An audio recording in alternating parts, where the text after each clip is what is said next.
154, 157 dos autos. Então, nesse sentido, é como me posiciono nesta ocasião. Muito obrigada. Obrigada, doutora Socorro Brito, e eu devolvo a palavra ao desembargador Eduardo Costa Fava. Obrigado, senhora presidente.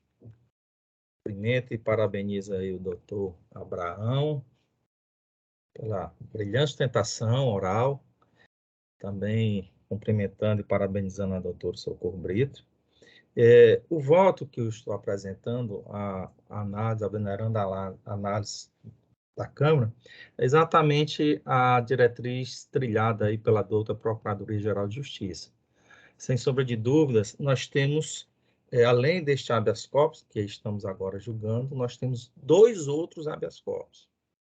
O primeiro julgado, a que eu me refiro, é o habeas corpus 063-1640-95-2021, em que esta Câmara, na ocasião, enfrentou as teses no que diz respeito negativa de autoria e materialidade, ausência de fundamentação do decreto prisional e a questão também das condições favoráveis do paciente.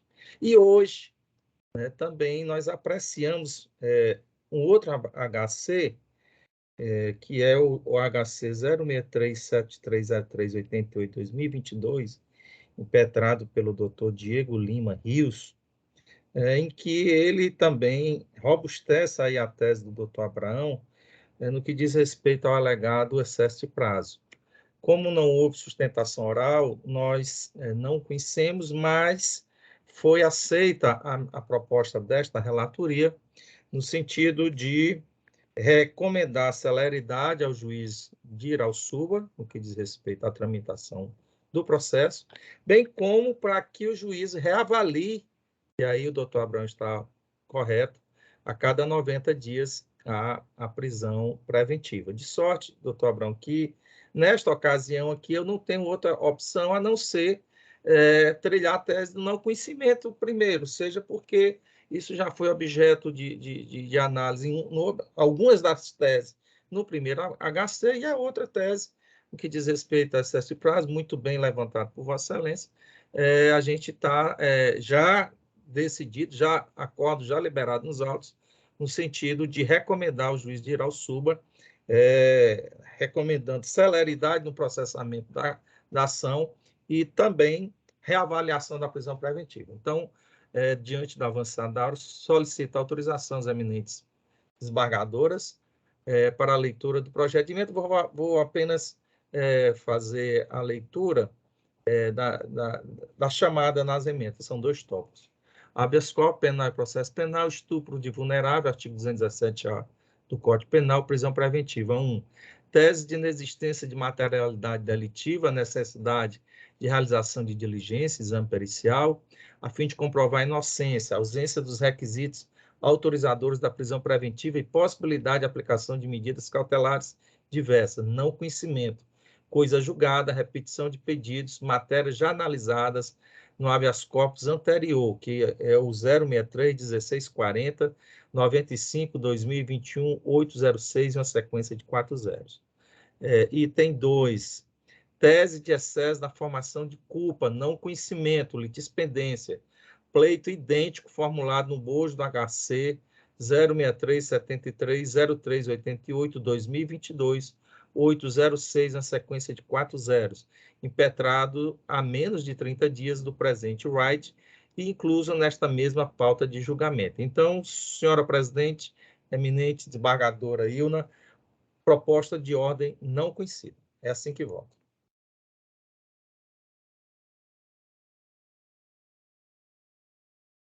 Microfone, desembargadora. Ai, meu Deus. Desculpem mais uma vez. Obrigada, desembargador Eduardo Costa Fava. Votamos nesse processo a desembargadora Ilna e eu. Eu indago a desembargadora Ilna, como vota Vossa Excelência? Voto acompanhando o relator, integralmente. Eu também ratifico o voto já lançado no sistema, o voto provisório lançado no sistema, acompanhando o relator na sua integralidade. e assim eu vou anunciar o julgamento. Decisão por unanimidade, ordem não conhecida, com a recomendação que mencionou aqui o desembargador Eduardo Costa Fava. Doutor Abraão, foi um prazer ter Vossa Excelência aqui, e um grande abraço, e convido a permanecer conosco, se assim Eu Vossa Excelência agradeço, doutora. desejar. Gostaria Muito só de obrigada. finalizar mencionando que o habeas corpus que foi impetrado há menos de 30 dias é uma surpresa para a minha pessoa, porque esse é um dos desafios da advocacia. Eu fiquei sabendo agora que teve um outro advogado que impetrou uma ordem de habeas corpus, mas são esses desafios que nós temos que lidar todo dia na advocacia. Eu fiz o paralelo inicial ao filme O Sol é para Todos, e com perdão da comparação, logicamente, guardadas as devidas proporções, mas no livro tem um trecho que ele fala assim, eu sempre guardo esse trecho comigo, mas eu gostaria de compartilhar com Vossas Excelências. Coragem é quando você sabe que está derrotado antes mesmo de começar, mas começa assim mesmo e vai até o fim, apesar de tudo. Raramente se vence, mas isso pode até acontecer. Então, eu agradeço a Vossas Um Excelências, abraço. tudo de bom, com Tudo satisfação, de bom. muitíssimo obrigado pela experiência. Até logo. Nossa, Até logo. Eu indago aqui, nós estamos desde 13h30, são 17 horas, faltam 5 minutos para as 17 horas. Podemos dar um intervalo? De sim, quantos minutos? 10 ou 15? Embargadora Ilna, que acha? 10 ou 15 minutos? Vossa Excelência Eu decide. estou doida que termine.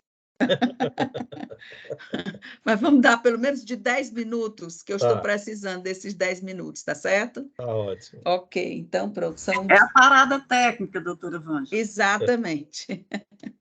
Então, até às 17h05, não é isso? Tá. Ok, tá bom.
Voltamos, não é isso?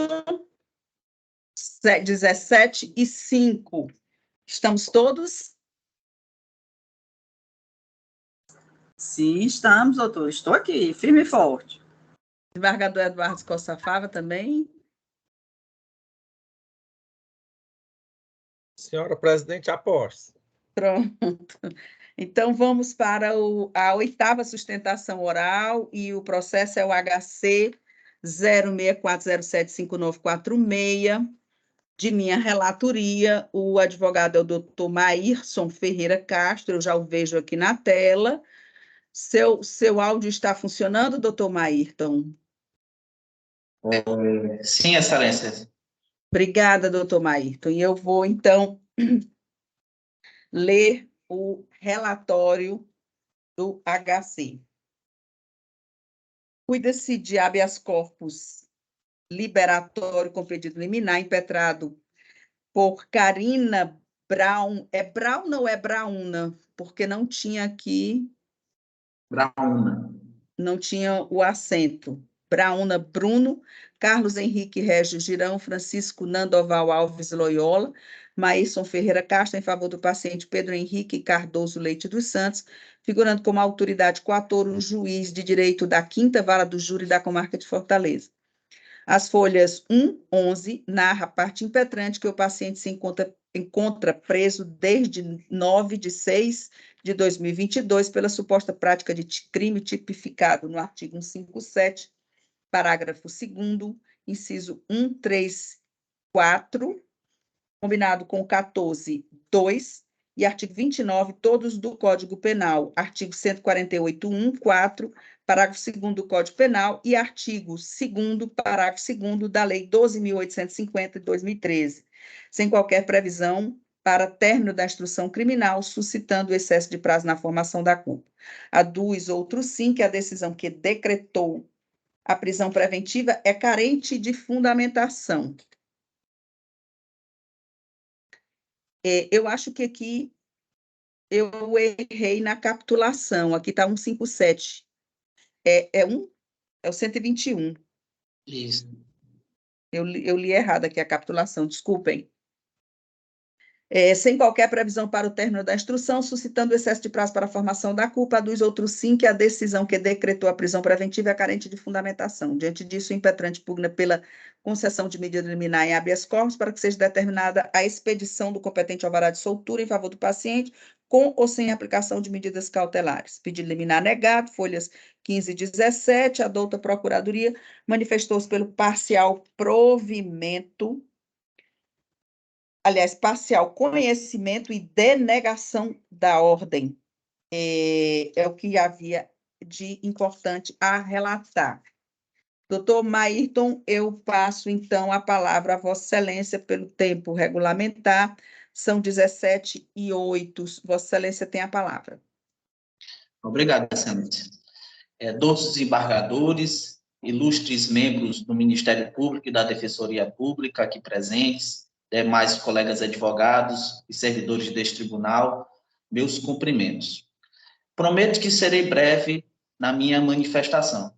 O paciente, apesar de não ser primário, tem contra a sua pessoa apenas uma condenação em virtude de tráfico por 1 ano e 8 meses, em decorrência de decisão prolatada pela 1ª Vara de Delitos do Tráfico. Pode parecer sem conexão com o presente caso, mas eu estou citando esta decisão em virtude da mesma, na ocasião, reconhecer que o paciente, naquela ocasião, inclusive já em liberdade, em virtude de um outro HC concedido por este tribunal em agosto de 2021, né, em decorrência daquele juízo ter reconhecido que o paciente não fazia parte de organização criminosa, tanto que ele pegou a pena mínima e sequer permaneceu preso, né? Observem, doutores julgadores, que essa decisão aqui citada, ela se deu em novembro de 2021, justamente 1 mês antes do ajuizamento da ação penal que provocou a prisão que ora se questiona. E essa denúncia, apresentada em dezembro de 2021, ela se reporta a fatos que aconteceram em outubro de 2021. Então, nós temos aqui na linha do tempo, né, que o paciente, por um juízo, foi reconhecido como alguém que não faz parte de organização criminosa e, por isso, pegou a pena mínima, e um mês depois foi denunciado como alguém que faz parte de organização criminosa e que, porventura, teria tentado contra a vida de alguém. Ora, todos os julgadores, essa primeira situação, no humilde entender da defesa, demonstra que falta coerência na atual determinação de prisão, que ora se questiona. Se no primeiro momento ele foi reconhecido em juízo como alguém que comprovadamente não faz parte de organização criminosa, depois é preso justamente por fazer parte de organização criminosa, por tentar contra a vida de alguém. E sem querer adentrar no mérito, né, sem querer adentrar na questão probatória, que já foi dito aqui reiteradas vezes que o habeas corpus não serve para essa finalidade, mas um dos requisitos para uma prisão preventiva, né, cujos requisitos estão previstos no artigo 312 do CPP, seria justamente o indício mínimo de autoria. E o que se olha de prova contra o paciente é apenas um reconhecimento fotográfico que foi feito em sede de inquérito e que foi feito a revelia do que está disposto no Código de Processo Penal sobre reconhecimento e muito menos respeita a jurisprudência do colégio STJ sobre referido assunto. Então, no humilde entender da defesa, não estariam aqui preenchidos os requisitos mínimos para fundamentar uma prisão preventiva, em virtude da fraca prova até então produzida, né? Por fim, o processo que provocou a prisão do paciente teve a sua denúncia, como já dito anteriormente, protocolada em dezembro de 2021, ou seja, o mesmo tramita há mais de um ano, né? E o réu está preso desde junho de 2022, ou seja, há mais de 6 meses. É bem verdade que foi designada uma audiência para o dia 13 de abril, daqui a mais ou menos 80 dias. Contudo, aludido despacho, né, que provocou a designação dessa audiência, foi prolatado em 23 de janeiro, ou seja, antes de ontem, muito provavelmente com o objetivo de dar resposta ao presente habeas corpus na tentativa de demonstrar aí um trâmite irregular do feito. Isto posto, por todas as fundamentações aqui expostas, requer o impetrante se digne esta colenda da Câmara em conhecer do presente remédio heróico para, concedendo a ordem, colocar em liberdade o paciente ou determinar que seja a última ratio substituída por outra medida cautelar que entender adequada. Estes são os nossos pedidos. Obrigado. Obrigada, doutor Maírson. Eu passo, então, a palavra ao Ministério Público na pessoa da doutora Socorro Brito Guimarães. Obrigada, senhora presidente. A minha sustentação será muito breve, porque, como eu já venho dizendo, aliás,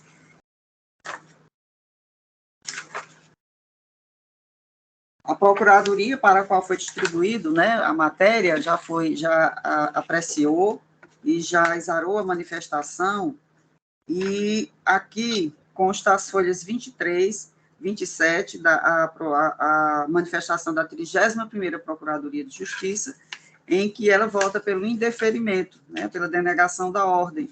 E esta procuradora, no ato dessa sessão, a senhora presidente, também acompanha e ratifica tal manifestação.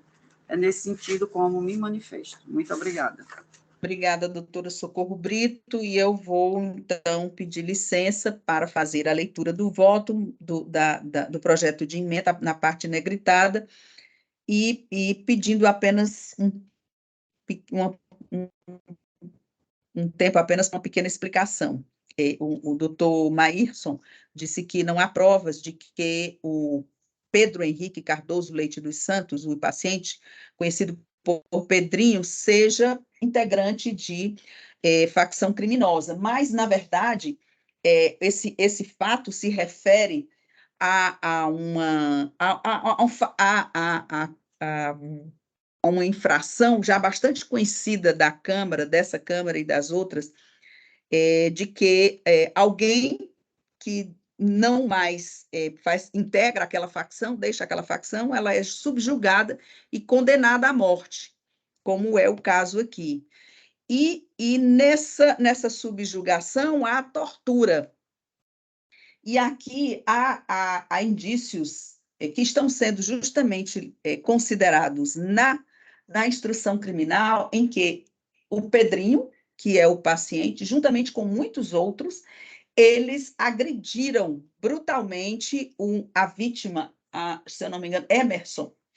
E durante o momento em que ele estava sendo agredido, eles disseram claramente, todos eles armados, eu estou aqui atrás dos autos, promovendo a agressão, eles disseram algumas frases, entre elas essa: macho, tá é bom para tu, pois o outro torturamos bem bonitinho, tá boiando com os peixes, entre outras afirmações que foram ditas. Ele, na verdade, durante essa sessão de tortura, ele conseguiu escapar, e a esposa dele, Vitória, que tinha sido separada dele, também foi ameaçada. E ele foi decretada a morte dele, não porque ele deixou a facção, eles deram essa sessão de tortura, mas praticaram essa sessão de tortura, mas a morte dele foi decretada porque eles, na linguagem deles, ele caboetou a polícia onde havia drogas. Então, é uma tentativa de homicídio que só não se concretizou por motivos alheios à vontade dos autores, e o cenário do crime é esse, portanto, há motivo suficiente para a decretação da prisão preventiva pelo modus e pelo perigo, né, pela possibilidade da reiteração delitiva. E essa matéria ela já foi exaustivamente debatida em outro habeas corpus. Então, eu peço licença aos pares para fazer a leitura apenas da parte negritada do projeto de emenda. Habeas corpus, homicídio qualificado tentado, sequestro, cárcere privado. Tese de ausência de fundamentação da decisão que decretou a prisão preventiva por inexistência de requisitos autorizadores. Decisão devidamente fundamentada.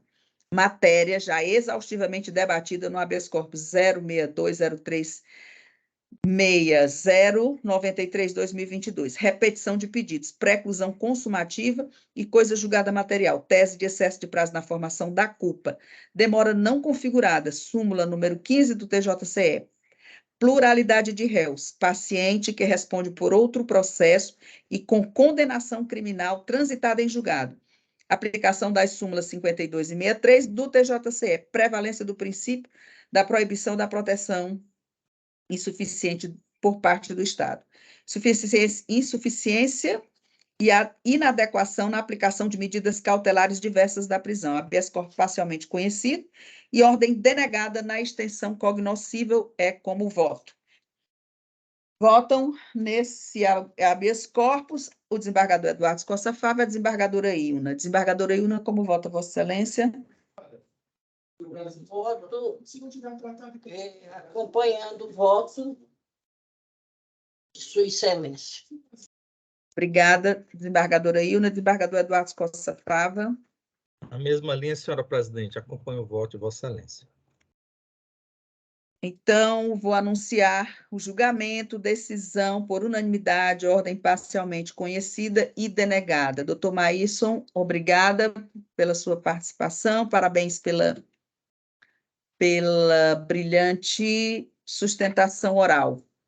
E eu passo, então, para a nona sustentação oral, o número 25 do roteiro, é o HC 0639785 09, também da minha relatoria, e o advogado é o doutor Demétrio Silva Façanha.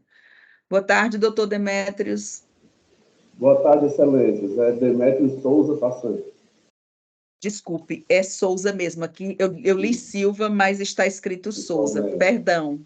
Tudo bem. Então, boa tarde, e eu vou, então, passar a leitura do relatório.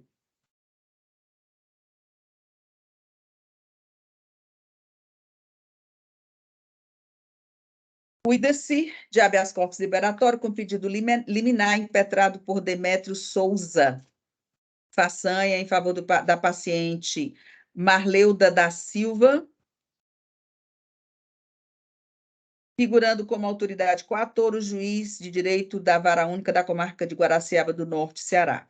Narro impetrante que a paciente foi presa em flagrante em 11 de abril de 2022 pela suposta prática dos crimes previstos no artigo 33 e 35 da Lei 11.343 de 2006, sendo decretada sua prisão preventiva em sede de audiência de custódia em 13 de abril de 2022. Defende o impetrante tese negativa de autoria, o argumento de que a paciente realmente não sabia da traficância de seu recente namorado, flagranteado em sua companhia, por não conhecê-lo muito bem, sendo pego de surpresa quando a composição policial encontrou o material ilícito. Sustenta a tese de excesso de prazo na formação da culpa, visto que a paciente se encontra presa há mais de 8 meses, sem previsão do início da instrução processual. Aduz a ausência de fundamentação idônea para a manutenção da constrição celular por inexistência dos requisitos autorizadores da medida, visto que a paciente seria possuidora de condições pessoais favoráveis, sendo possível a aplicação de medidas cautelares diversas da prisão. Ainda afirma a ausência de revisão da prisão preventiva nos termos do parágrafo único do artigo 316 do CPP. Por fim, sustenta que a suplicante é mãe de 6 crianças, sendo possível a concessão de prisão domiciliar. Assim, as folhas de 1 a 18 pleiteia medida liminar de habeas corpus para substituir a prisão cautelar por prisão domiciliar, com ou sem aplicação das medidas alternativas ou ainda com monitoramento eletrônico. No mérito, a concessão da ordem definitiva para estabelecer cumprimento das medidas cautelares diversas da prisão.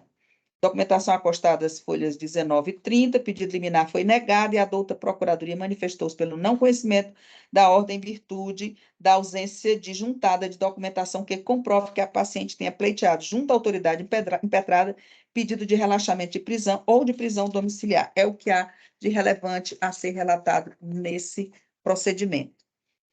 E eu, então, passo a palavra ao doutor Demétrios, nesse momento, pelo tempo regulamentado. Doutor Demétrios, são 17h23. Vossa Excelência tem a palavra por 15 minutos. Obrigado, Excelência.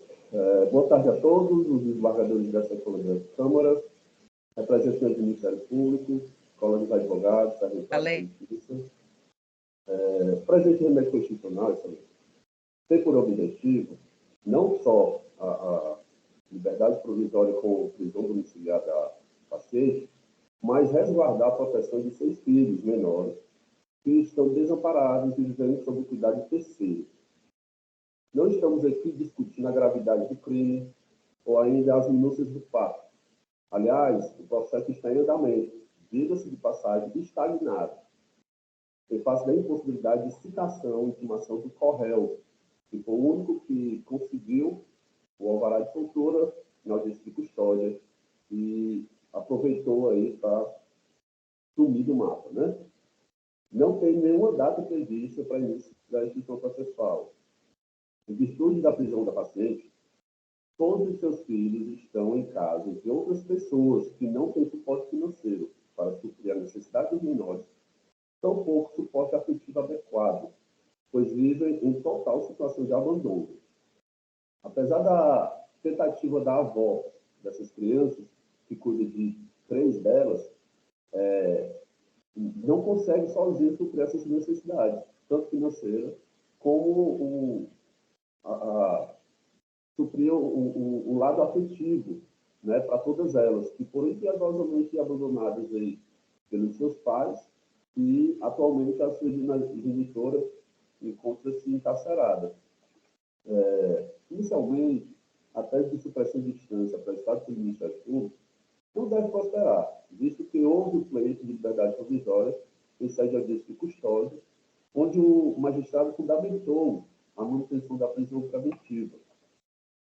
Superado esse equivocado entendimento do representante do Ministério Público, os requisitos objetivos que resguardam a concessão da liberdade provisória, com ou sem imposição dessas medidas cautelares diversas da prisão, estão plenamente reconhecidos, pois a paciente é tecnicamente detentora de gozo precedente, residência fixa e trabalho ilícito, como costureira autônomo, onde trabalha com sua mãe na casa da sua genitora, né?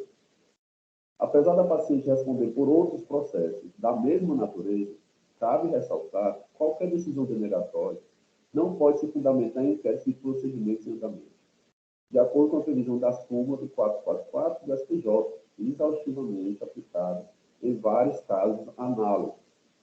Outro motivo, existe também um outro motivo, que a paciente ela já respondeu com um processo muito semelhante a esse, e ela foi absolvida, justamente por falta de provas de que ela estivesse em traficância. Então, ela sofreu, naquele processo, muito parecido com esse, uma sanção e, no final, ela foi inocentada, porque lá, na outra ocasião, ela foi presa também em flagrante e passou alguns meses encarcerada.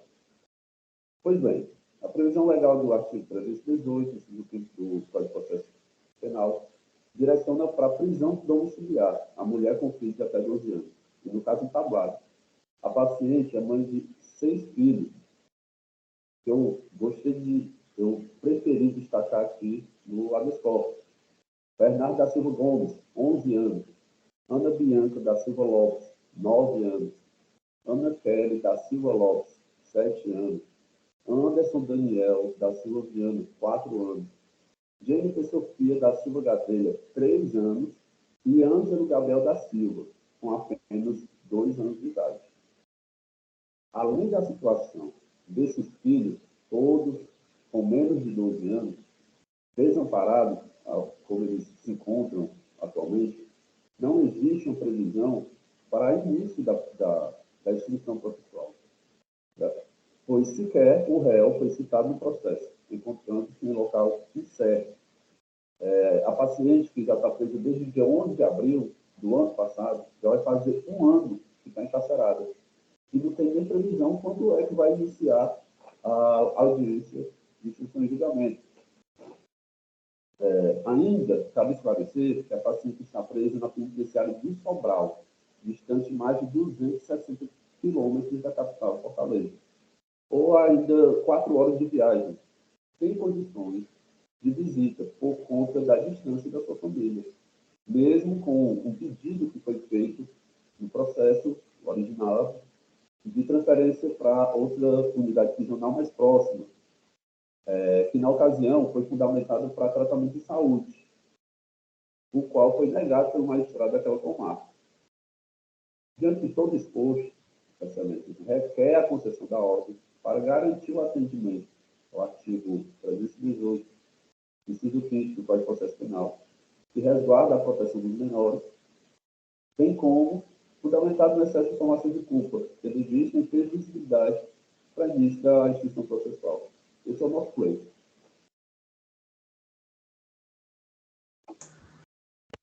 Obrigada, doutor Demétrios, e eu passo a palavra para o Ministério Público por igual tempo concedido a Vossa Excelência. Doutora Socorro, são 17h29. Muito obrigada, senhora presidente. Eu não sei se foi apenas eu que observei, mas o áudio do doutor Demétrios Façanha, a quem aproveito o ensejo para fazer meus cumprimentos aqui, doutor. Prazer conhecer e estarmos participando aqui dessa sessão. Mas o áudio dele me pareceu com certo eco, eu não consegui captar muito da fala dele, na verdade, mas isso não prejudica nada, porque da análise aqui dos autos, do parecer que foi elaborado pela 24ª Procuradoria de Justiça e também do relatório feito pela relatora do processo, do caso a doutora Vângela Fontinelli Pontes, dá para ver exatamente o que o pedido basilar desse HC, que ele alega excesso de prazo na formação da culpa, e ele quer o pleito de prisão domiciliar por conta de a paciente ter 6 filhos menores de 12 anos. Então, esse aqui é o cerne em que a defesa está buscando, está procurando demonstrar para se obter a concessão da ordem no viso de liberar a paciente. Contudo, segundo a observação aqui no parecer de lavra da 24ª Procuradoria de Justiça, essas duas matérias elas não foram submetidas ao crivo do juízo de primeira instância. Pelo menos, segundo a Procuradoria aqui, não existe nenhum documento que demonstre que houve um peticionamento regular junto ao juízo do primeiro grau. Então, nesse caso, tenho que concordar com a manifestação aqui, no sentido de ratificar que esse habeas corpus não pode ser conhecido, exatamente por quê? Por conta da eventual supressão de instância, já tendo em vista que o juízo de origem não teve a oportunidade de se manifestar sobre essas demandas perquiridas pela defesa. Então, nesse ponto, doutora Vângela Fontinelli, digna relatora deste processo, os demais desembargadores, doutora Ina e doutor Eduardo, eu me manifesto pela ratificação da manifestação que já consta nos autos, as folhas 39 e 42. Nesse sentido, é como me manifesto na ocasião. Muito obrigada.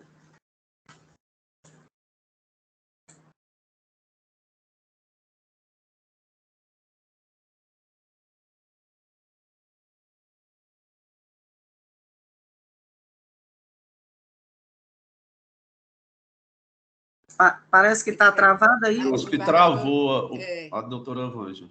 Vou informar, só um minuto.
A desembargadora Vângela já está retornando. Caiu, mas já está retornando.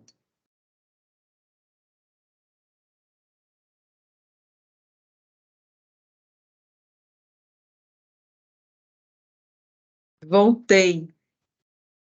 Eu escutei até a doutora Socorro Brito finalizando a sua manifestação, se reportando a manifestação que já está nos autos, salvo engano, da 23ª Procuradoria. 24ª, doutora Vângela. Ok, pronto, errei por um número. Não é. Bom, então eu vou. O fato parece bastante esclarecedor, tanto pelo advogado, doutor Demetrios, que realmente estava com um áudio não muito claro, mas que deu para, pelo menos, acho que deu para todo mundo entender, e também pelo que a doutora Socorro Brito falou. E eu, então, peço licença aos nobres desembargadores que votam comigo nessa sessão para fazer apenas a leitura da parte negritada da proposta de emenda.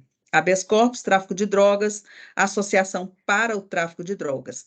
Tese de negativa de autoria, matéria insuscetível de cognição na via estreita do habeas corpus. Ausência de reavaliação da prisão preventiva nos termos do artigo 316, parágrafo único do CPP, causa de pedir não submetida à prévia apreciação da autoridade impetrada, não conhecida sob pena de indevida supressão de instância, tese de excesso de prazo na formação da culpa, não submetida à apreciação da autoridade impetrada, insuscetível de conhecimento, não verificado constrangimento ilegal de ofício, ausência de desídia da autoridade impetrada, pluralidade de réus, súmula número 15 do TJCE, contribuição da defesa para a dilação de prazos, aplicação da súmula 64 do STJ, pedido de substituição da prisão preventiva por domiciliar, ausência de análise da matéria pelo juiz de origem, não conhecimento, inadequada supressão de instância, precedentes,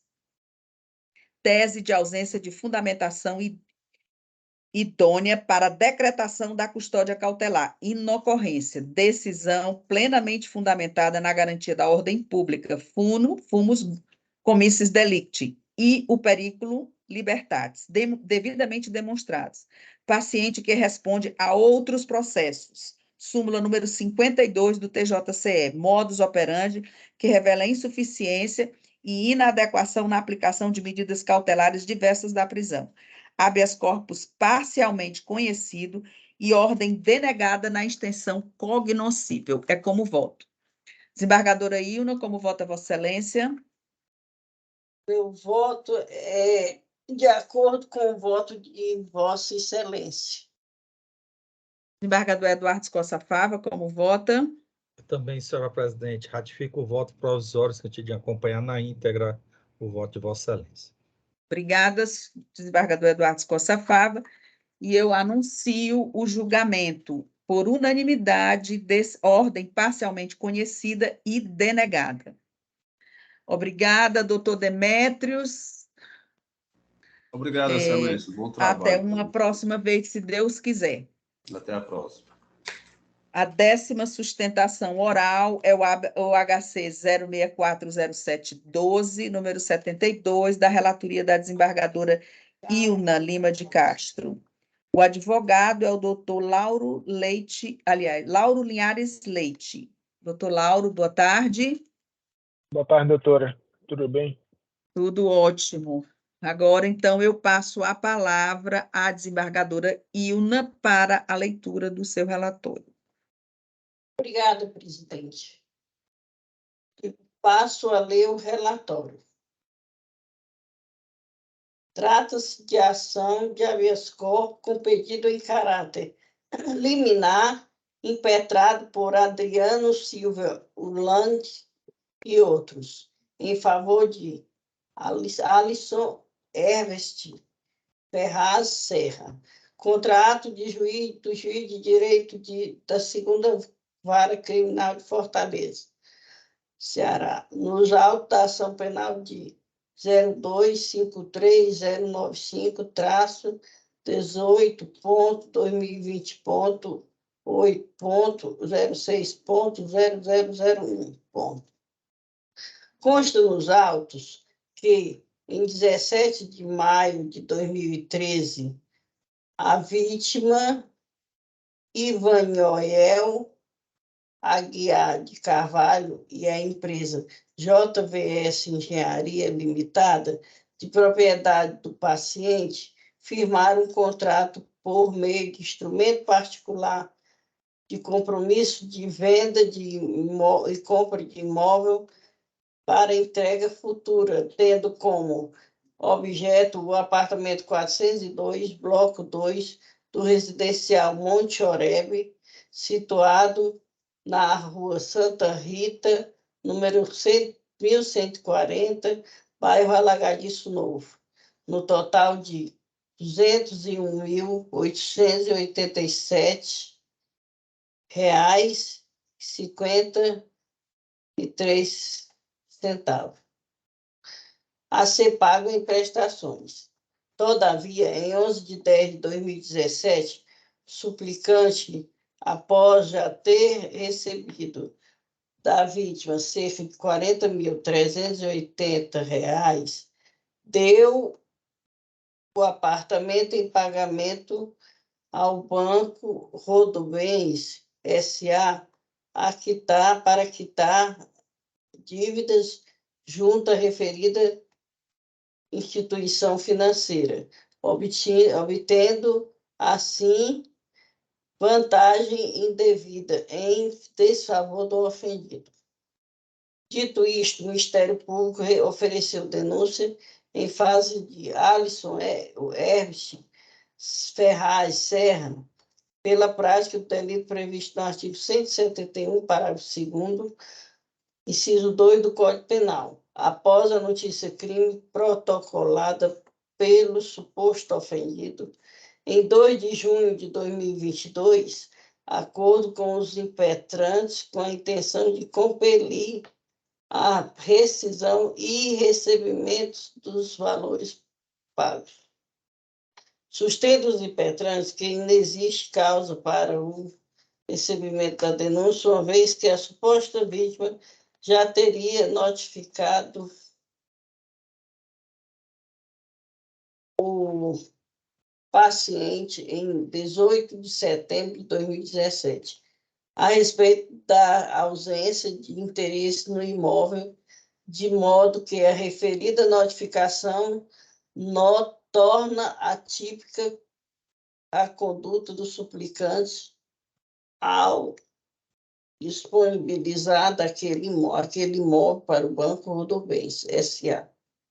Destacam ainda que nos autos de ação de obrigação de fazer, número 0109321-32.2017, 33/2017.8.06.0001, a qual tinha o objeto de forçar a rescisão e recebimento da quantia paga ao suplicante.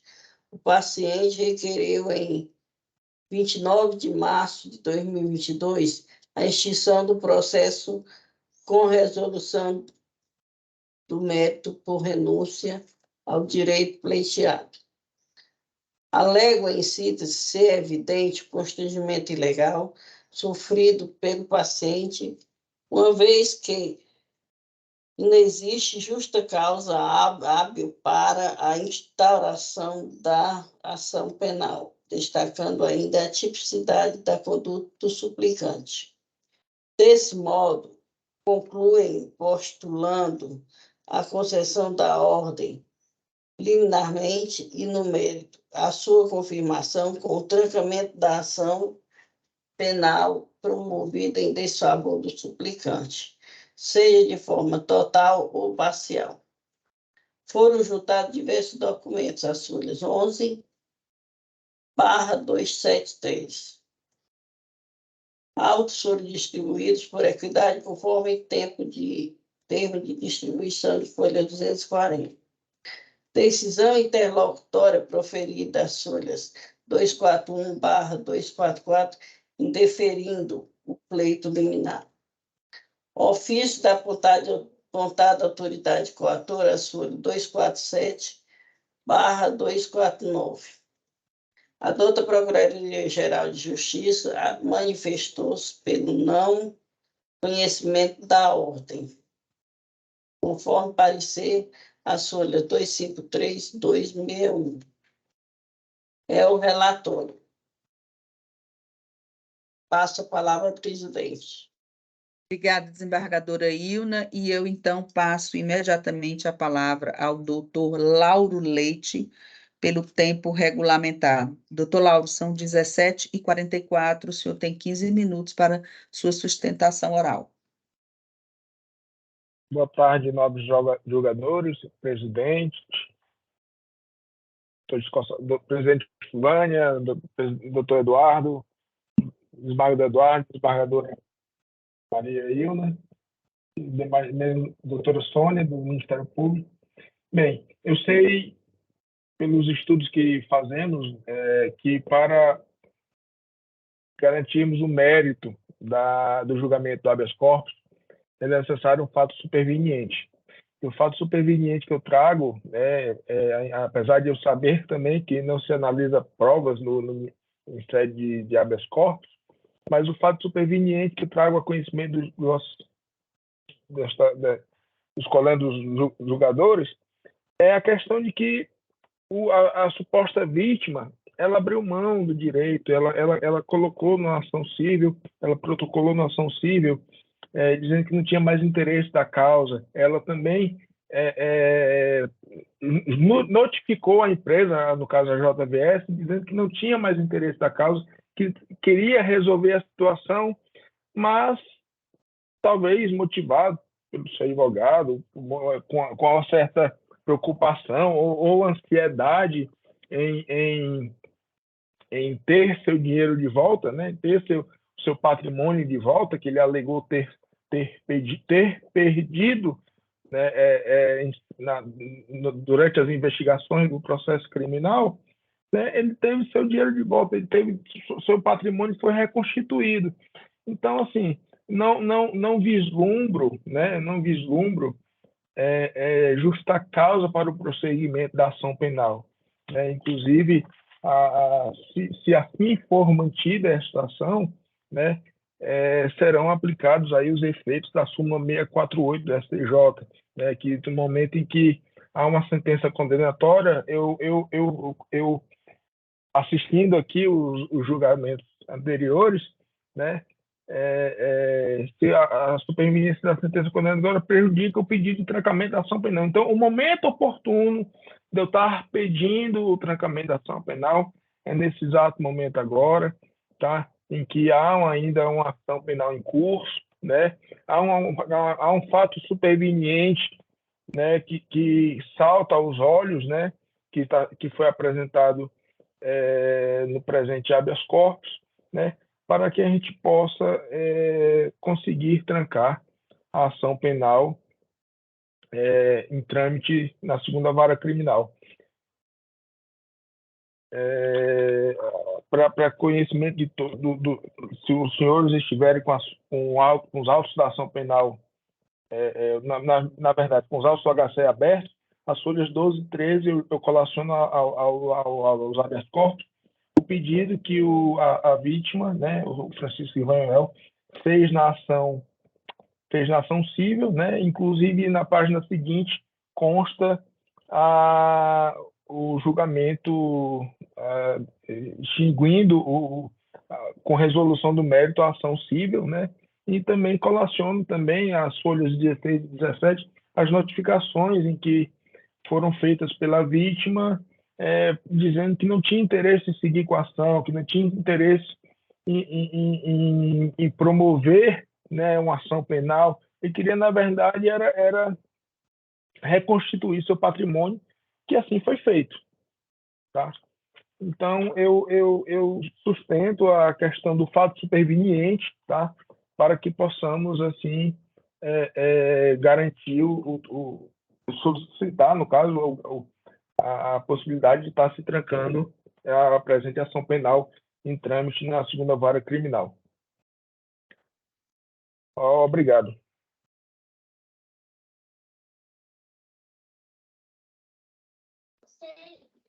Boa tarde. Desculpa, doutor Lauro, eu me distraí aqui um pouco. Tudo mas... bom, doutora. Só quiser que eu repita, eu fico... Não precisa. Eu passo a palavra para a doutora Socorro Brito Guimarães, pelo mesmo tempo que foi concedido a Vossa Excelência. Muito obrigada, senhora presidente. Apresento meus cumprimentos aqui ao doutor Lauro Leite, fez aqui a sua sustentação oral, buscando com esse HC o trancamento dessa ação, né? A análise deste HC coube à Procuradoria de Justiça, cujo procurador, novo procurador, doutora Vângela Domingos Sávio de Freitas Amorim, né, ele já assumiu e já aqui acho que é uma das primeiras manifestações dele. E ele analisa com muita propriedade todos esses fatos aqui, e ele vota, né, pelo conhecimento e denegação da ordem de habeas corpus, exatamente pelo entendimento dele de que todos os fatos descritos na denúncia, realmente, eles se enquadram nos termos do artigo 41 do CPP, né, que existe realmente justa causa para o oferecimento da denúncia, e muito embora, né, a defesa alegue que a vítima está dizendo que não, enfim, esses fatos aí não podem ser abarcados numa ação que é específica de habeas corpus, que ela realmente, o âmbito dela é bem limitado.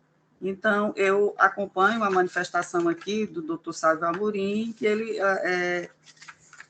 que repousa as folhas 253, 261 dos autos, no sentido de ser pela denegação da ordem. Então, doutora Vanja, é assim como me manifesto.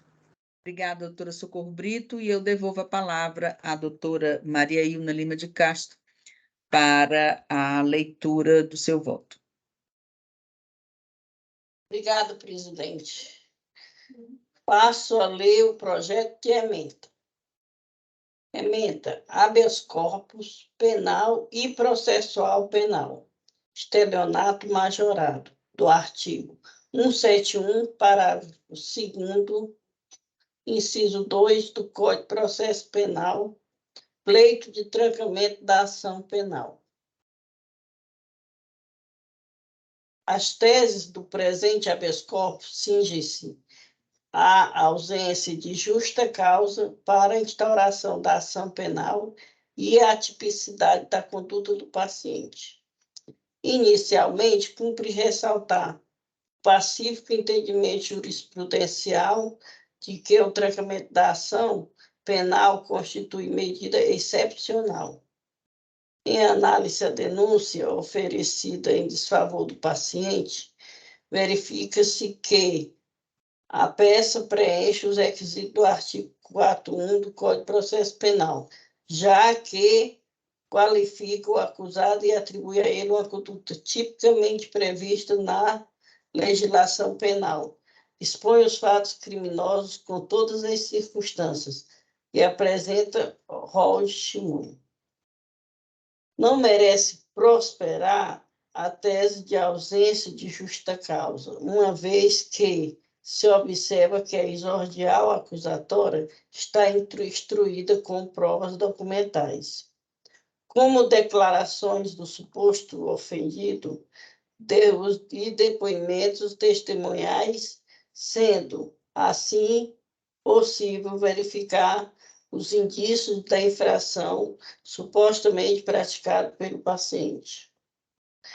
Ademais, a análise exauriente da prova para verificar a inexistência de justa causa para a propositura da ação penal se confunde com a própria análise do mérito, não sendo possível apreciá-la a via estreita desse urade, mas apenas no curso da ação penal em andamento.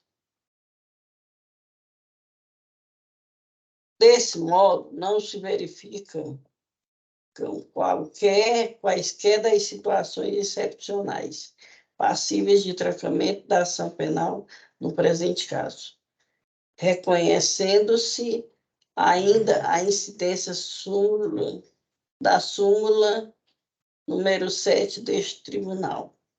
Ordem não conhecida. É como voto, presidente.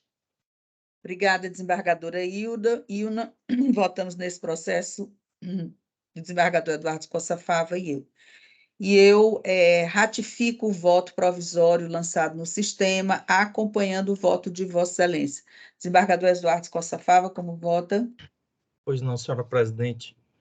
Eu cumprimento aqui o doutor Lauro Leite e acompanhei aqui diligentemente as ponderações de Sua Excelência, o advogado, também na doutora procuradora de Justiça.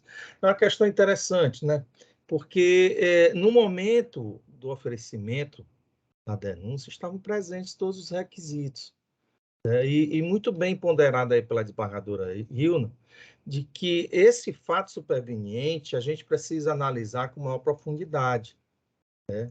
Eu acho que nessa circunstância ele não tem o condão aí de de estancar, né, a investigação criminal. Pode ser relevante para o julgamento do mérito, mas me parece, salvo melhor compreensão, que não teria essa força probante de aniquilar a investigação criminal, sobretudo porque, se desde antes a vítima já dizia que ele não era inocente, pode, inclusive, haver uma investigação contra a própria vítima por denunciação caluniosa.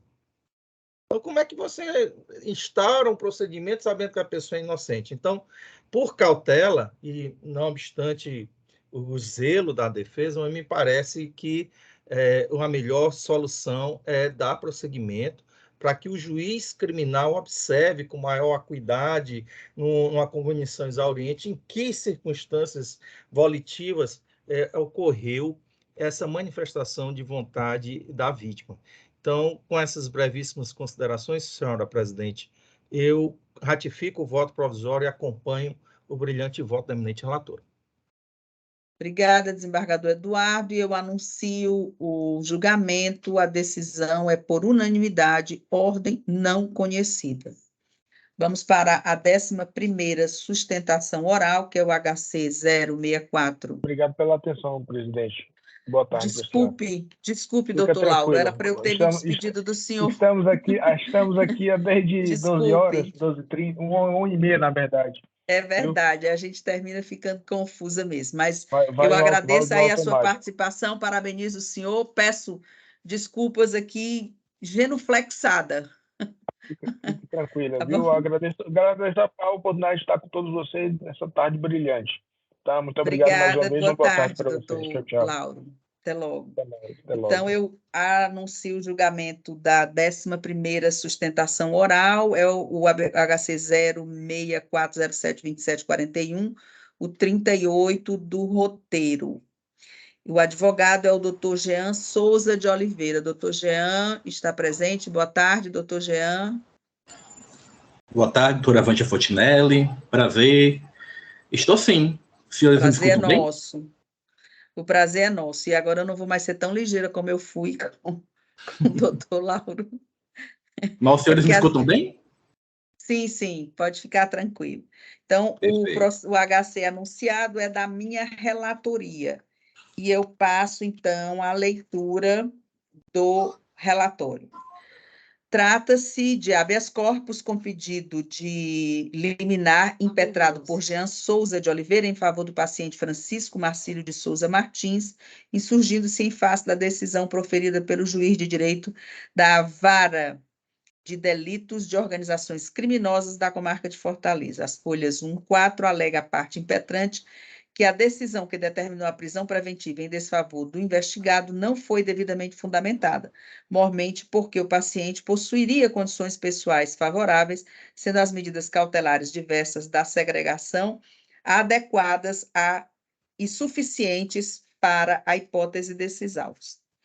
E, como tal, pede a concessão da ordem impetrada para revogar a medida de prisão preventiva, expedindo-se o devido contramandado de prisão com relação ao paciente, sem prejuízo de aplicação de medidas cautelares diversas da prisão.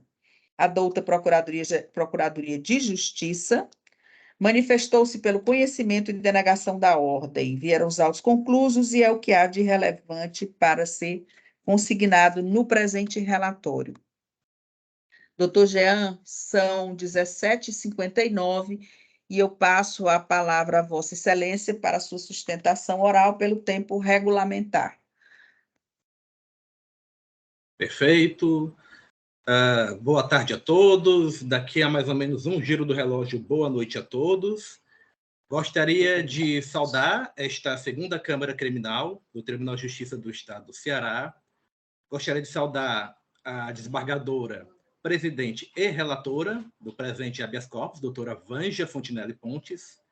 Gostaria também de igualmente saudar os desembargadores Eduardo Escoçava, exato. Pronunciei correto, né, doutor? Escoçafava, me perdoe. Também gostaria de saudar a doutora Maria Ilna.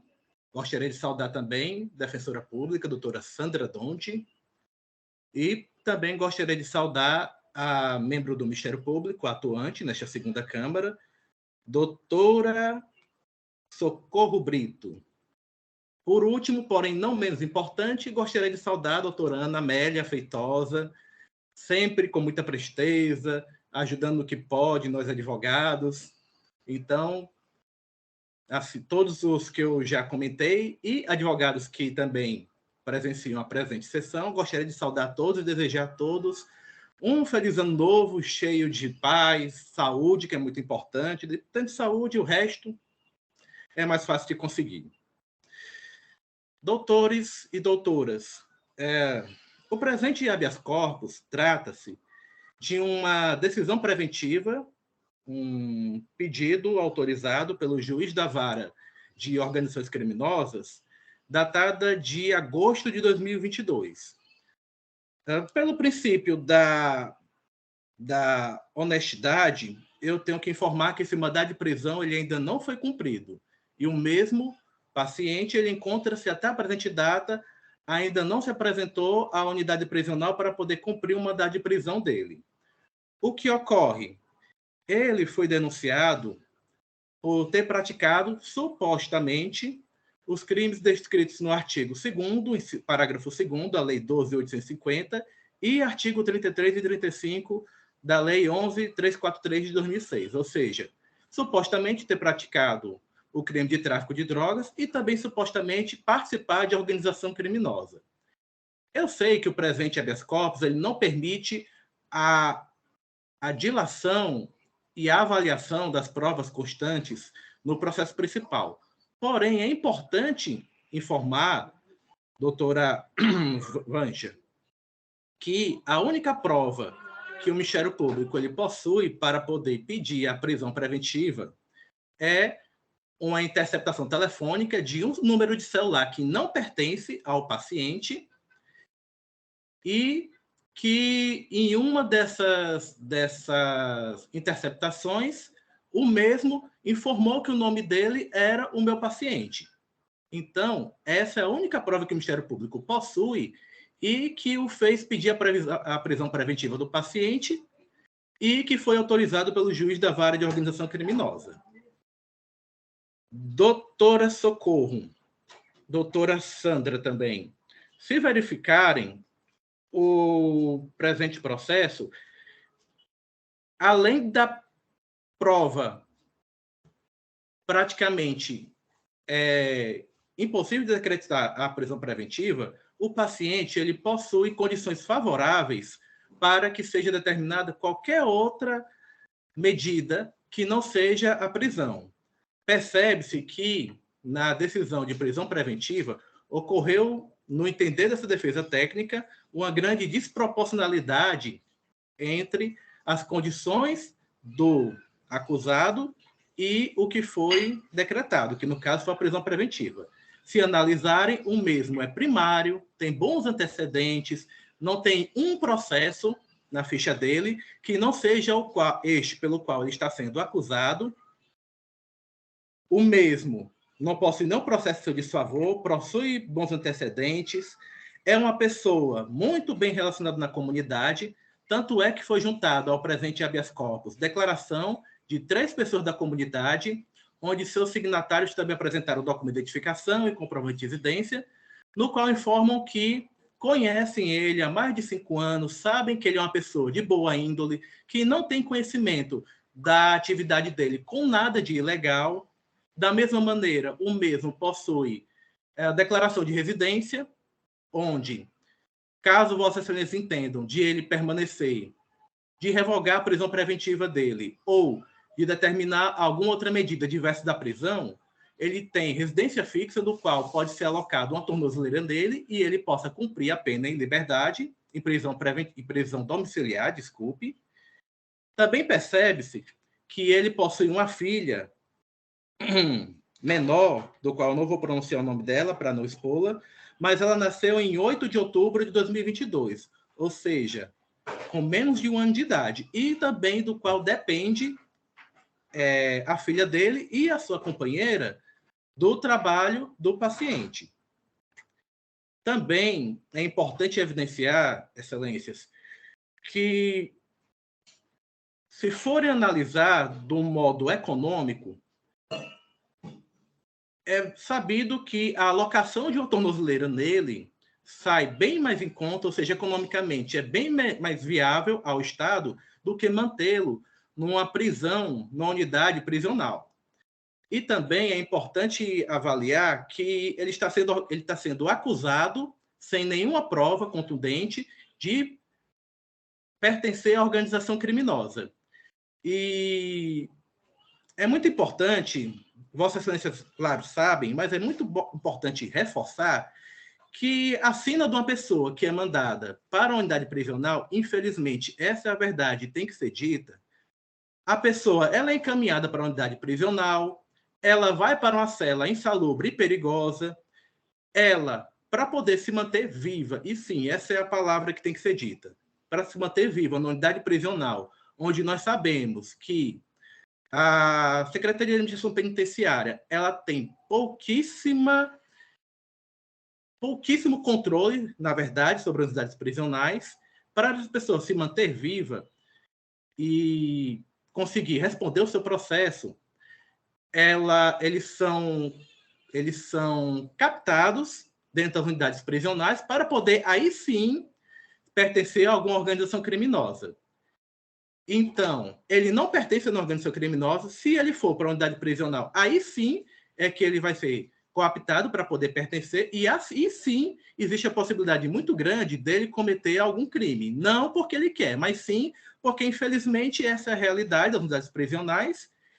E o que eu peço a Vossas Excelências é que permitam que esse senhor, que, sim, tem um mandado de prisão preventiva em aberto, sim, ainda não se apresentou, porque ele tem medo de ir para a unidade prisional, e aí sim ele tem que pertencer a alguma organização criminosa para poder permanecer vivo. Eu peço a Vossas Excelências que permitam que ele continue vivenciando, tendo uma boa relação com a sua filha, com a sua companheira, com as pessoas da comunidade. Eu peço a Vossas Excelências que, em vez de mandar ele para a prisão, onde ele vai correr risco de vida, sim, que permitam que ele permaneça em sua residência, em prisão preventiva, e que aloque uma tornozeleira nele para que ele possa responder seu processo através de uma prisão preventiva, onde ele vai poder, inclusive, trabalhar. Tanto é que foi juntada aos autos uma proposta de emprego de uma empresa onde possui CNPJ, possui uma estrutura física, ou seja, não é, entre aspas, perdoe o ditado, não é migué deste advogado, existe uma proposta de emprego para que ele trabalhe no mercantil, e o que pede esta defesa técnica é que permitam que ele permaneça em sua residência, respondendo o processo em prisão preventiva, e que o mesmo possa trabalhar, possa ver sua filha, possa ter sua vida, na medida do possível, mais segura. Então, este é o pleito da defesa. Muito obrigado a todos, tenham todos um bom ano novo, um bom trabalho, e assim encerro.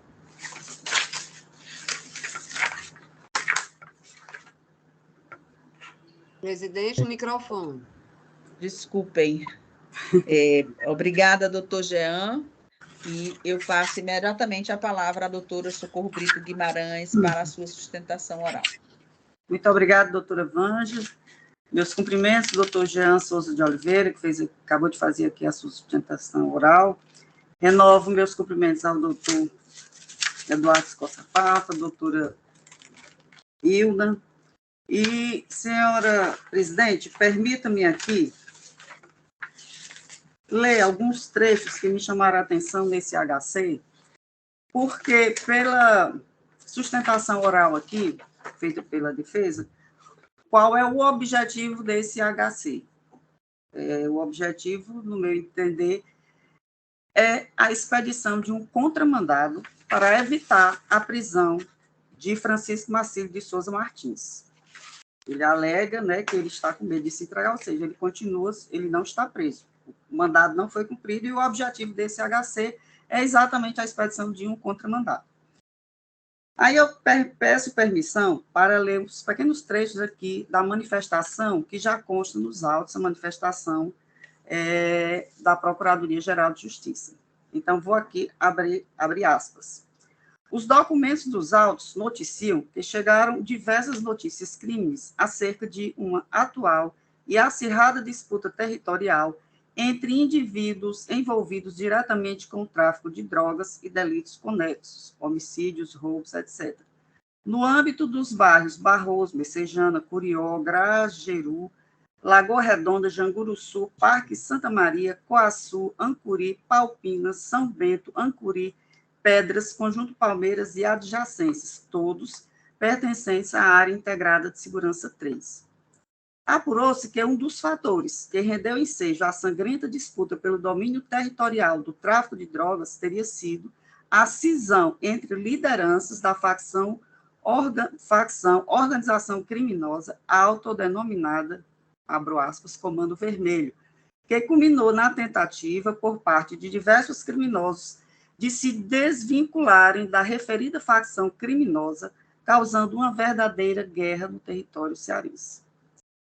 Com diligências investigativas colhidas e formalizadas junto ao VPI 310, dígito 011/2021, o Núcleo de Inteligência Policial elaborou relatório técnico contendo dados de indivíduos suspeitos da prática de tráfico e envolvimento nas citadas facções criminosas na AIS-3, obtendo-se como resultado relatório técnico número 222/2022 do IP, DENARC, DPJE, Polícia Civil do Estado do Ceará, no qual constam dados, nomes, telefones, alcunhas, CPFs, etc., de 73 suspeitos, sendo vários destes com antecedentes criminais por tráfico, homicídios e outros delitos. Em razão da complexidade das infrações penais, objeto da investigação, ORCRIM materializada em facções criminosas, tráfico de drogas, etc., para o desenrolar da investigação criminal,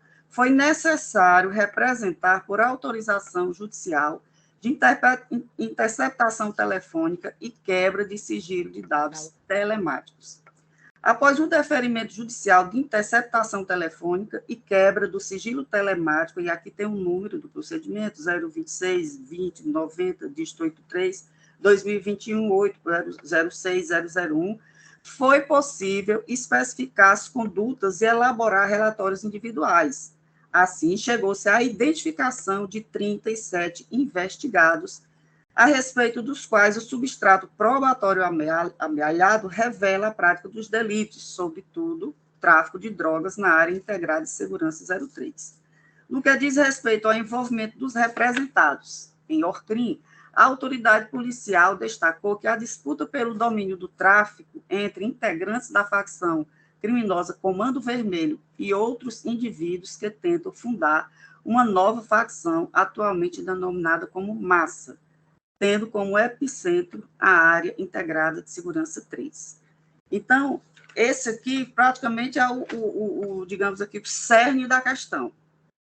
37 pessoas suspeitas que foram identificadas aqui como, digamos, né, nessa luta, aqui, nessa peleja entre eles na prática de crimes, né, feitos por organizações criminosas. E a análise aqui feita pela Procuradoria de Justiça, realmente ela observou tudo isso aqui, viu que estavam presentes os requisitos da prisão preventiva, muito embora esse paciente ainda não tenha sido preso, pelo menos foi o que eu depreendi aqui da informação dada pela defesa, e que requer a expedição de um contramandado. Então, por tudo que eu observei aqui, senhora presidente, que é a relatora do processo, que naturalmente conhece todos os detalhes muito mais que eu, que estou aqui participando dessa sessão, então eu entendo que estão, sim, presentes todos os requisitos da prisão preventiva, não vejo nenhuma motivação, muito embora a defesa feita aqui, postulada pelo advogado, naturalmente, que está na obrigação dele, como defensor, de patrocinar os interesses do seu cliente, mas eu não vejo como essa colenda Câmara possa deferir a expedição de um contramandado prisional em relação a esse caso. Então, senhora presidente, digna relatora deste caso, a minha manifestação é no sentido de ratificar a manifestação que já consta nos autos, as folhas 40/47, no sentido de se conhecer, mas denegar a ordem. Então, é como me manifesto, senhora presidente. Obrigada, doutora Socorro Brito. E eu vou, então, passar aqui a fazer a leitura do projeto de emenda na parte negritada. Acho que a doutora Socorro Brito se colocou muito bem a respeito do assunto, né? Ela fez a leitura do que está dentro dos autos e é o que está descrito. É uma guerra de facções em que houve diversos homicídios, inclusive, né? Uma realidade, infelizmente, que nós temos conhecimento e lamentamos bastante que a nossa sociedade tenha que viver esse tipo de situação. Então, não comporta muito mais para ser dito aqui, e eu peço licença para fazer a leitura da parte negritada do projeto de emenda. Habeas corpus, organização criminosa, pluralidade de réus e complexidade dos crimes investigados. Tese de ausência de fundamentação idônea da prisão preventiva, decisão plenamente fundamentada no periculum libertatis. Necessidade de desestruturação da organização criminosa, insuficiência e inadequação na aplicação de medidas cautelares diversas. Impossibilidade de extensão de benefícios concedidos ao corréu. Réu que se evadiu do distrito da cúpula, súmula número 2 do TJCE, aplicação do princípio da proibição à proteção deficiente, habeas corpus conhecido e ordem denegada. E aqui eu faço só uma observação, que o doutor Jean trouxe aí o pedido, que não está dentro do pedido formulado, mas ele trouxe aí a observação da filha do paciente, que é menor de 12 anos. Mas não há como avaliar aqui, pelo menos nesse momento, os requisitos que estão contidos na norma que autoriza esse tipo de concessão. Portanto, eu não tenho como avaliar nesse momento. E voto, então, pelo conhecimento da ordem e pela sua denegação. É como voto. Votam comigo nessa ordem o desembargador Eduardo Escossa Fávia, a desembargadora Ilna, e eu peço desculpas ao desembargador Eduardo, porque desde o começo eu inverti a ordem da votação, mas isso não traz nenhum prejuízo, e o fiz pela inteligência da ordem do Ministério Público, que é do Ministério Público, é pela ordem de antiguidade, e aqui é pela sequência do assento, né, da votação. Então, peço desculpas ao desembargador Eduardo e faço, nesse momento, a coleta do vosso voto. Pois não, senhora presidente, não há o que se desculpar. Para mim, até melhor votar após a desembargadora ainda, que a voz da experiência vale mais. Mas eu acompanho, ratifico o voto provisório, no sentido de acompanhar na íntegra bem lançado o voto de Vossa Excelência. É como voto. Obrigada, desembargador Eduardo Escossa Fávia. Desembargadora Ilna, como vota? Acompanho o voto de Vossa Excelência integralmente. Obrigada, desembargadora Ilna. Eu anuncio a decisão. Ela é por unanimidade e a ordem está denegada. Doutor Jean, muito obrigada pela sua participação. Parabéns pela sustentação oral. Vanja. E até uma próxima vez. Até. Doutora Vanja, só a título de esclarecimento, com relação ao meu pedido de habeas corpus, ele não teve o pedido de tutela antecipada, de liminar, conforme estava no relatório de Vossa Excelência. E com relação à senhora informou... Não, entendo. E com relação ao fato novo que Vossa Excelência informou sobre a filha do mesmo, ela consta nas folhas do presente habeas corpus. Na folhas de número 3.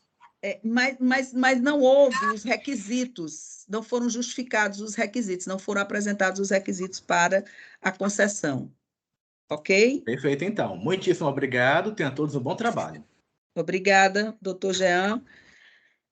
E eu anuncio o último voto, aliás, o último julgamento, de número 12, a 12ª sustentação oral, e o número 37 do roteiro, que também é da minha relatoria, e o advogado é o doutor Teodorico Pereira de Menezes Neto. Boa tarde, doutor Teodorico. Boa tarde, doutora. Vamos, então, eu passo a leitura do relatório do HC. Eu li o número do HC, li. Não, então eu vou ler aqui. É o 064070143, o julgamento agora desse HC. Eu vou fazer a leitura do relatório. Trata-se de habeas corpus impetrado por Teodorico Pereira de Menezes Neto em favor do paciente Flávio da Silva Lopes, insurgindo-se em face do constrangimento ilegal imputado ao juiz de direito da primeira vara de execução penal da comarca de Fortaleza.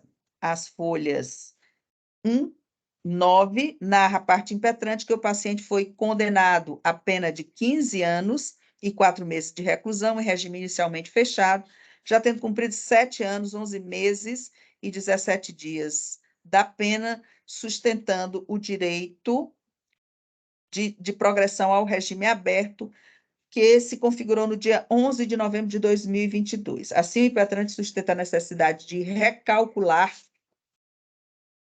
os dados do relatório da situação executória da pena, uma vez que foi supostamente aplicada a fração de cálculo de forma equivocada, e já possuiria o direito de progressão de regime, tendo o referido pedido, juntamente com o pedido de progressão, sido apresentada em 24 de 8 de 2022 perante a autoridade impetrante, mas que até o momento não houve decisão, configurando-se assim constrangimento legal. Ao final, o impetrante pugna pela concessão da progressão do regime para o regime aberto, com a respectiva expedição do alvará de soltura em favor do paciente.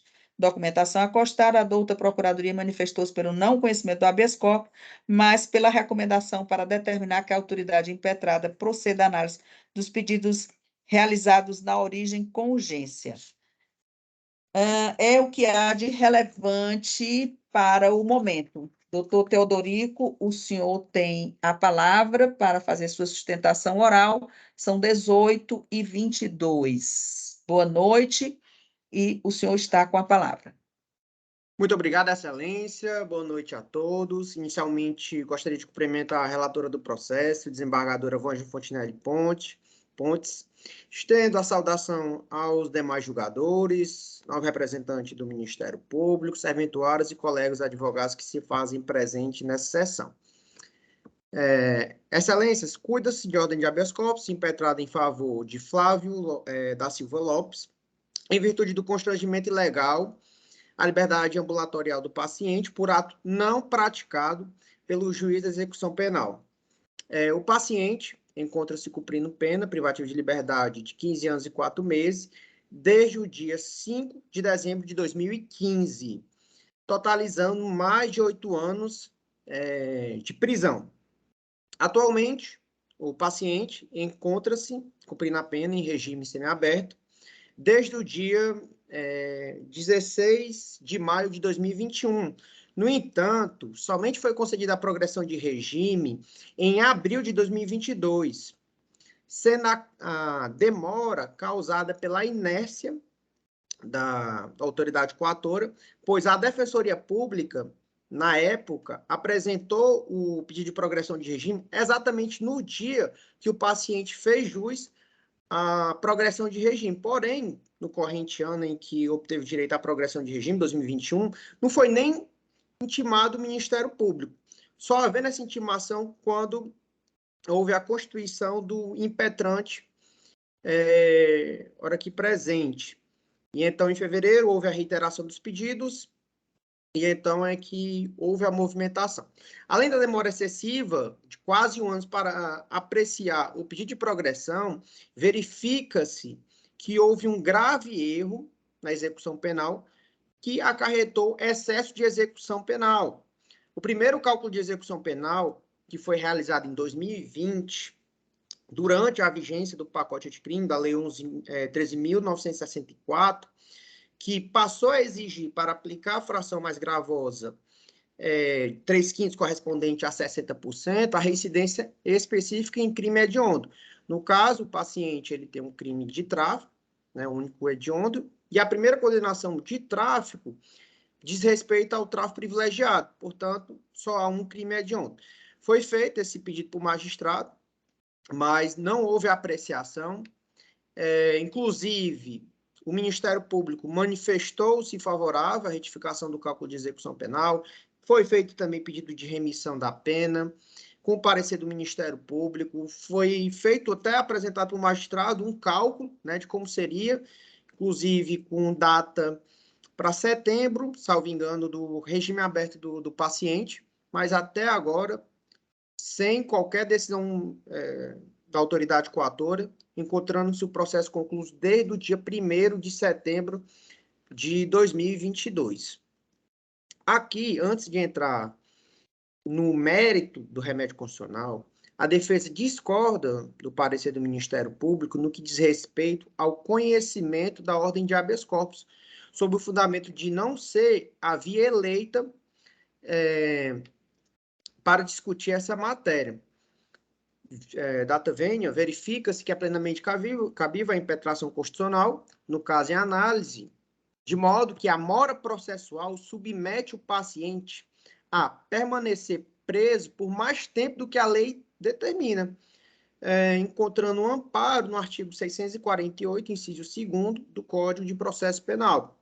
Ademais, ressalta-se que o habeas corpus, nesse caso, não é utilizado como sucedâneo recursal, de modo que não há decisão impugnada. O que está pleiteando aqui, na realidade, é que determine que o magistrado julgue com celeridade. Aqui a defesa não busca a concessão de benefícios de execução penal, mas tão somente a apreciação de forma célere.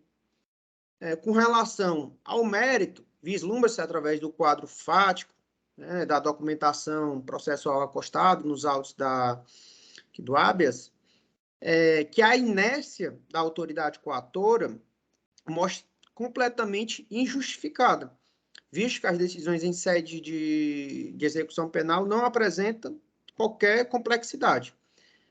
Além disso, essa demora processual não é a realidade nas outras 3 varas de execução penal, visto que os pedidos são analisados em média de 1 mês a 2. Já tive até pedido de progressão de regime que foi analisado em 10 dias pela 4ª vara de execução penal. E fora a dificuldade de despachar com o magistrado, na medida em que não há dia específico para atender os advogados, ele basicamente não informa o dia que vai, o horário que vai, e, assim, realmente há uma certa dificuldade em acessar o magistrado para despachar os processos. Desse modo, o paciente encontra-se aguardando a decisão judicial desde o dia 1º de setembro, sem qualquer previsão para julgamento, e, diante do exposto, requer que seja determinado que a primeira vara julgue com a devida urgência. Obrigado, excelências. Uma boa noite. Obrigada, doutor Teodorico, e eu passo, então, a palavra para a doutora Socorro Brito Guimarães. Muito obrigada, doutora Vanja. Cumprimento aqui o doutor Teodorico Pereira, pela sua sustentação oral. Renovo meus cumprimentos aos 2 desembargadores. E, doutor Teodorico, em relação à sua fala, o senhor disse que não concorda com a manifestação do Ministério Público, é natural, mas a manifestação do Ministério Público foi exatamente no sentido de conceder a ordem para quê? Para que o juízo seja realmente intimado, para que agilize a sua análise em relação ao pleito que fora feito. Então, de qualquer forma, o Ministério Público está fazendo a sua parte, que é exatamente, o que ele não conheceu, ele entendeu, o Ministério Público, porque eu me refiro à Procuradoria que elaborou, naturalmente, a manifestação, e ele entendeu que isso aqui era um habeas corpus como substitutivo de um outro recurso cabível, mas ele foi pela concessão da ordem de ofício. Então, senhora relatora, doutora Vanja, eu me manifesto no sentido de ratificar integralmente a manifestação que já consta as folhas 71 e 83 dos autos. Agradeço a todos, E acho que essa é a última sustentação, é isso, doutora Ângela? É isso mesmo, é a última sustentação. Pronto. Muito obrigada. Obrigada, doutora Socorro. E a matéria é uma matéria de fácil compreensão. Eu imagino que a leitura da parte negritada do projeto de ementa seja suficiente para a compreensão do voto e a habilitar os nobres julgadores a fazerem os seus pronunciamentos. Então, peço licença para fazer a leitura da parte negritada da ementa. Habeas corpus, execução penal, excesso de prazo na apreciação de pedido de progressão de regime prisional. Pleito de retificação do relatório da situação executória da pena. Não conhecimento, discussão não suportada por meio do habeas corpus. Via eleita imprópria, necessidade de exame aprofundado de provas, questão de mérito afeta a execução penal, pedido não apreciado pelo juízo de origem, supressão de instância, habeas corpus não conhecido, mas com recomendação de celeridade na análise do pedido realizado na origem. É como voto. Passo, então, a colher os votos do desembargador. Passo a colher o voto do desembargador Eduardo Escossa Fava. Como vota Vossa Excelência? Obrigado, senhora presidente. Acompanho Vossa Excelência na íntegra. Desembargadora Ilna, como vota Vossa Excelência? Acompanho o voto de Vossa Excelência integralmente. Então, vou ler aqui a decisão do julgamento, que é por unanimidade, ordem não conhecida, mas com a recomendação de celeridade.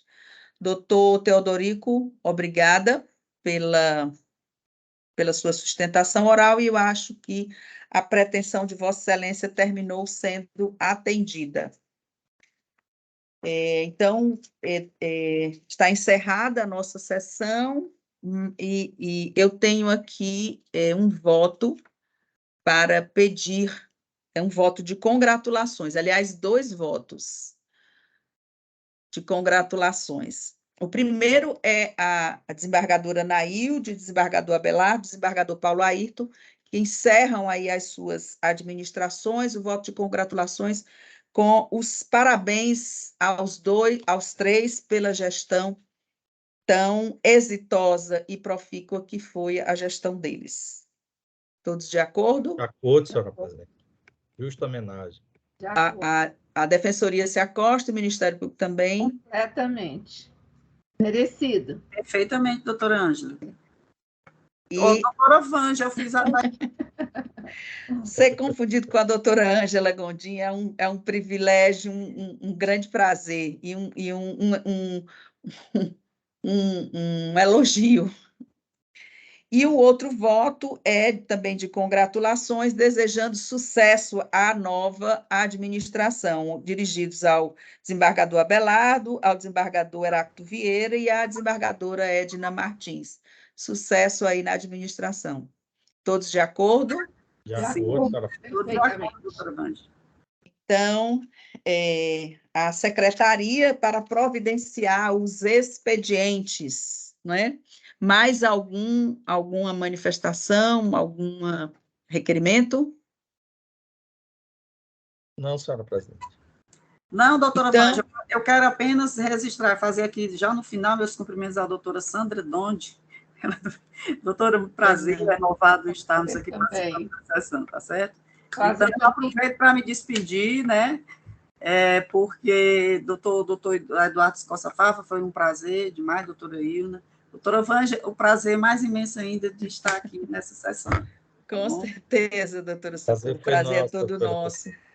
Eu queria só pedir desculpas por estar de vez em quando saindo da sessão, mas é porque hoje meu marido está com febre e eu estou um pouco cautelosa, viu? É justo, estou fazendo a sessão muito justo. em casa e eu tenho que ficar lá o tempo todo verificando.